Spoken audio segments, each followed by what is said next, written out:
এক সময় একটি ব্যস্ত বনে একদল প্রাণী বাস করত। একটি বুদ্ধিমান বুড়ো পেঁচা, একটি কৌতুকপূর্ণ কাঠবিড়ালি, একটি ভীতু খরগোশ এবং একটি দয়ালু হরিণ। একদিন রৌদ্রোজ্জ্বল দিনে তারা বনের মেঝেতে পড়ে থাকা একটি রহস্যময় বস্তুতে হোঁচ খেয়েছিল। এটি একটি চকচকে সোনার মুদ্রা ছিল। উত্তেজিতভাবে তারা কার রাখা উচিত তা নিয়ে তর্ক শুরু করে। পেঁচা এটিকে বৃহত্তর মঙ্গলের জন্য ব্যবহার করার পরামর্শ দিয়েছে, যেমন অভাবীদের জন্য খাবার কেনা।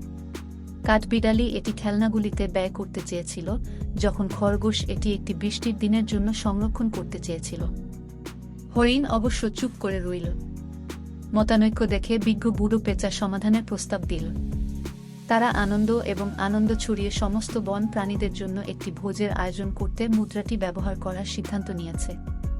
তারা যখন সুস্বাদু খাবার ভাগ করে নিল, তারা বুঝতে পেরেছিল যে মুদ্রার আসল মূল্য এর উপাদান মূল্যের মধ্যে নয়, বরং নিঃস্বার্থভাবে ভাগ করে নেওয়ার সময় এটি নিয়ে আসার সুখের মধ্যে রয়েছে।